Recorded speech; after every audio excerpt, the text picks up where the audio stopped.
Hai, saya Agung. Selamat bergabung dalam program Secangkir Kopi di channel ini. Apakah Anda pernah merasa jenuh dengan pekerjaan sekarang?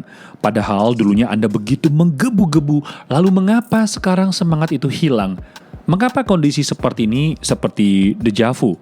Hari ini saya akan berbagi tentang kekuatan visi dalam sebuah buku berjudul Full Steam Ahead yang ditulis oleh Ken Blanchard dan J.C. Stoner. Sebelum saya mulai, jangan lupa untuk tekan tombol subscribe dan aktifkan lonceng di bawah ini sehingga Anda tidak ketinggalan update terbaru program di channel saya. Mesin uap yang diciptakan oleh James Watt adalah penemuan revolusioner dan sangat berperan bagi perkembangan peradaban manusia. Mesin uap yang terdiri dari berbagai komponen besar dan kecil harus bisa bekerja dengan sebaik mungkin agar bisa mendorong sebuah kapal melaju dari titik A menuju ke titik B. Sama seperti sebuah organisasi.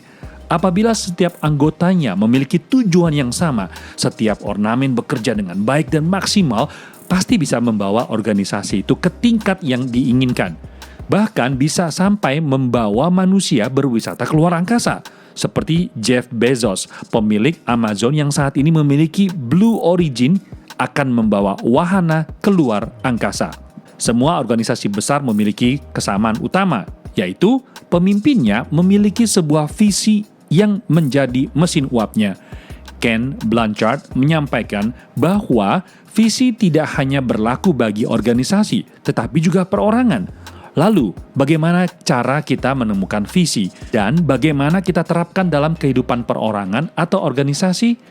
Berikut adalah 3 hal yang bisa Anda lakukan. Pertama, visi harus memiliki tujuan, yakni mengapa kita di sini? Apa yang sedang kita lakukan? Bukan produk, tapi arti di balik produk itu sendiri. Contoh, asuransi swasta. Top sales di industri ini, mereka memiliki kesamaan persepsi, yaitu mereka bukan menjual asuransi, tapi mereka menjual rasa aman di masa depan kepada semua kliennya. Apabila sebuah tujuan itu mampu menjelaskan mengapa dan dapat menghasilkan sesuatu yang lebih berharga atau baik untuk organisasi atau lingkungan, maka kita tidak akan mudah loyo atau menyerah pada saat dilanda kesulitan. Ada sebuah ilustrasi sebagai berikut. Seorang pria bertanya kepada para tukang-tukang yang sedang bekerja. "Anda sedang ngapain?" tanya pria itu. Tukang pertama sambil ngedumel, mungkin karena setelah dimarahi oleh mandor lalu menjawab, "Nggak lihat, ini lagi ngecat tembok." Sedangkan tukang yang kedua menjawab, "Capek bos, saya kerja untuk bisa menghidupi keluarga saya." Namun berbeda dengan tukang ketiga. Wajahnya cerah dan bersemangat.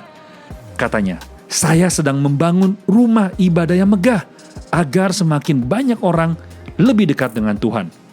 Coba dengar, apa perbedaan jawaban dari ketiga tukang itu? Di sekeliling kita banyak sekali produk-produk yang serupa tapi tak sama.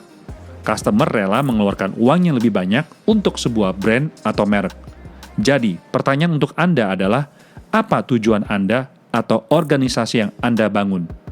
Tujuan organisasi dapat menjawab alasan, bukan hanya menjelaskan pekerjaan rutinitas. Tujuan menjadi kekuatan yang menarik Anda untuk melayani orang lain, bukan hanya sekedar menutup diri dalam ruangan, lalu membahas, membuat produk yang kelihatan lebih hebat dari pesaing, namun tidak memenuhi kebutuhan customer. Tujuan adalah melayani pembeli. Ia dapat menjelaskan makna pekerjaan yang Anda lakukan.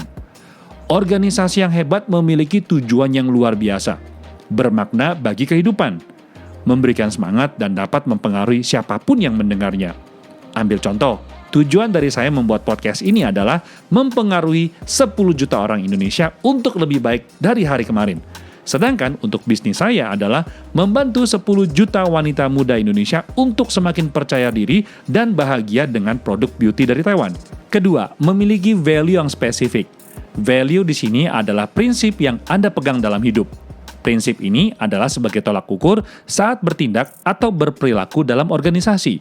Value ini sangat spesifik karena akan mencerminkan dari aktivitas yang dilakukan. Value itu adalah keyakinan yang Anda percaya dan miliki. Value menjadi tolak ukur pandangan kita terhadap sesuatu hal. Value menjadi kompas saat kita diharuskan untuk memilih atau bertindak. Tujuan menjelaskan mengapa, value menjelaskan bagaimana. Value juga menjawab aktivitas apa saja yang harus Anda lakukan setiap hari guna mencapai target. Jadi kesimpulannya, value memberikan kompas untuk membimbing kita bagaimana Anda melangkah menuju target. Value menjawab pertanyaan mengenai apa standar pegangan hidup saya dan bagaimana saya melakukannya. Value harus diterapkan dengan sungguh-sungguh. Hal ini tercermin dalam kehidupan Anda setiap hari. Setiap kali Anda berbicara, setiap kali Anda beraktivitas ataupun juga berkomunikasi dengan orang lain. Jadi, value tidak terlepas dari moral, relasi, dan juga sukses. Ketiga, gambaran masa depan. Di era perang dingin antara Amerika dengan Rusia, mantan Presiden Amerika John F. Kennedy kepada 40.000 orang pada 12 September 1962 pernah mengatakan hal ini. Kita memilih ke bulan. Kita memilih ke bulan pada dekade ini dan akan melakukan hal yang lain juga. Hal ini bukan karena mudah, tapi karena hal ini sulit.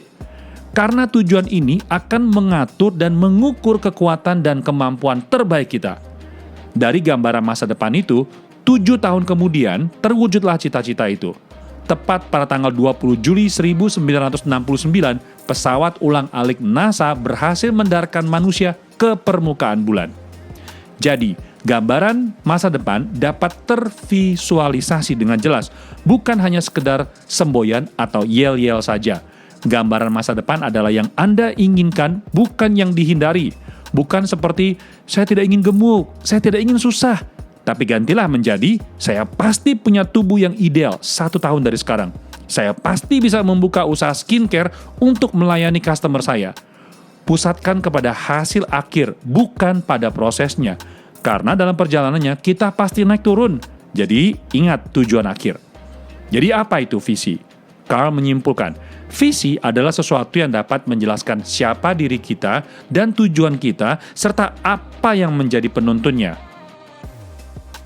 Sekarang, Anda bisa menggunakan 3 hal konsep ini untuk menulis visi Anda. Pertama, visi harus memiliki tujuan. Kedua, memiliki value yang spesifik. Ketiga, dapat menggambarkan masa depan. Akhir kata dalam buku ini, Carl menuliskan kalimat berikut yang sangat menginspirasi diri saya. Seorang pemimpin sejati adalah walau hidupnya telah berakhir, tapi visinya masih terus berjalan. Baiklah, terima kasih Anda telah menikmati video ini. Semoga dapat membantu Anda dan silakan tinggalkan pesan di bawah ini tentang visi hidup Anda. Like dan komen Anda adalah sumber semangat bagi saya untuk membuat video selanjutnya. Salam optimis, sampai jumpa di video berikutnya. Bye-bye.